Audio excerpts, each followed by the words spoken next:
Presence. Now what exactly is presence? Presence is that X factor, that undefining thing, which causes someone to be at the center of a room, which causes someone to go on holiday by themselves and leave knowing the whole town. Presence is this one thing which will define whether people pay attention to you or whether you just ignore it. There's this great definition that I found of presence. It's a person or thing which exists but is seldom seen. That's what it's like for most of us. Most of us can see that one person, that guy or that girl, who just happens to be the center of the group. Everyone is falling off their every word. We just can't figure out what it is. What could it be that leads them to engage somebody? And when you really break down what they're saying is normally crap. It's normally insignificant, just words coming out, forming a sentence. That's all it is. Words don't really count for much, I'll tell you that. It's how you position your words. It's how you present yourself while you say what you say, which will dictate how impactful what you say is. So there's physical presence, and then there's non-physical presence. Let's take physical presence. Physical presence is stuff that you do on the surface, which represents something very internal about yourself. Now one, I've already touched on, your voice. Basic definition of it. People who speak from the throat, very weak voices. People who speak from the diaphragm and let it flow up and out, very strong, very powerful voices. They are the ones who are heard. And I can't emphasize how important voice is. It dictates so much about you. The second one, which I haven't touched on, is body posture. Now, if you're a dancer, you're automatically a great posture. It's required in what you do. For most of us, we spend the whole day sitting in front of a computer screen, so we're going to develop this slouch. I remember this one student of mine back in the days, great guy, Canadian guy. Very poor posture. Now, he had a beautiful smile, beautiful voice, very poor posture. And one thing I want you to do, get your hands, shake them out. So, as you can see here, 2 thumbs. Place them by your side. Now, what I want you to do is turn your thumb outwards, like that, both thumbs outwards, while they're by your side. But I don't want you to do it with your wrists. I want you to use the center of your back. We call it traps. Now, get your hands, leave them by your sides, and slowly turn outwards. And you feel your chest expand and your back contract. That's how it should. And get your hands and just let them go. Feels awkward, doesn't it? Something you get used to. After a while it becomes unconscious. The slouch is uncomfortable. Your muscles, they just realign themselves in that position. Now, basic terminology, I'm sure you've heard of this. Physiology equals psychology. The way that you hold yourself, especially your posture, will dictate how certain you are mentally, how you feel about what you're about to do. Just notice that when you slouch versus when you stand. How does it feel? Now the next one is your smile. The smile is one of these things which everybody knows. It's obvious, you smile at somebody, they smile back.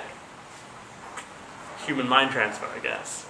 Now if you're coming across as very creepy or very needy, you can be sure a lot of the time you're not smiling.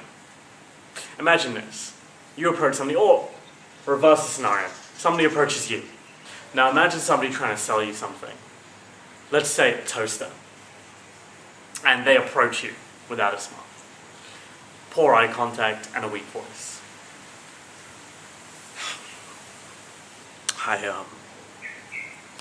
I saw you and I thought you might be interested in this special offer we have on this toaster. It's Philips brand toaster, and the great thing about it is it toasts on both sides rather than one, so that way you get it done twice as fast. Let's do the same thing. Approaches you with a smile. Would you be interested in buying our Philips brand toaster? It toasts on both sides, so that way instead of waiting 5 minutes for your bread to be done, imagine waiting 30 seconds. That's the beauty of this. Boom. Very similar words, completely different impact. That's your smile. Then we have the non-physical aspects. 3 things there as well. Number 1 is your listening. I've known so many people throughout my life who just have this inability to listen. Now, they'll shut up. I'm not saying that they won't shut up, but they just won't listen. You'll be speaking to them, right? You'll be talking, and you know they're just waiting for that one thing for you to say so they can go off on a tangent about that one thing. It's all about themselves.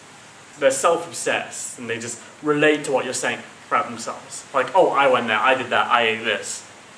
You may be one of them. Not naming any names. Somebody who is of very high value will just be able to listen to you. They won't be concerned with themselves. They won't feel the need to kind of vomit all about themselves all onto you. And here's the deal, a rich man will never tell you he's rich. Likewise, someone of value does not need to throw it on you because they already have it, and it will come out as it comes out. Listening, just being present to what it is they're saying. A few days ago I met a photographer, and I just waited for her to finish. I said, it must be amazing to see the world with all these different shapes and colours and contrasts, and be able to capture that and keep that moment. I actually have a cousin who is an amazing artist, and although he doesn't do any photography, he just sees the world in this kind of abstract way. And as he paints, you just see what's in his mind. It's amazing. So that was listening and then playing off what it is they said. Listening. Another one is eye contact. One thing I've noticed, and I'm sure you'll notice as well, is that when people talk, they don't really maintain eye contact. It's almost as if your mind will go in several different places at once to try and come up with the information you need in that moment. Here's the deal, is that's fine, but if you're talking and you very rarely maintain eye contact, you're going to be seen as devious or shifty at best. Whereas on the other hand, if you maintain eye contact, I don't mean, nostrils flared and staring down the house, although I knew someone that did that. Used to creep the hell out of people. And what I mean is just maintaining eye contact. Doesn't matter, you can look away. So you're just maintaining eye contact. Not a joker, like kind of smile and eye contact, definitely not. Your eye contact will dictate how comfortable you are being with somebody. And that's why when you do maintain eye contact with them, you demonstrate to them that you're very secure in yourself. Someone who looks around a lot may not necessarily be a liar, but they generally are very insecure in themselves. Somebody who looks down a lot is generally a liar.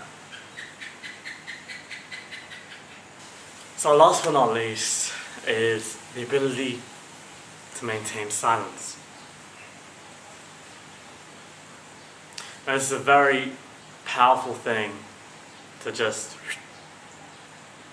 be quiet and still be able to look at somebody. So much goes on when you maintain eye contact and are just able to be silent. Much more than you could ever say goes on beneath. Try it out.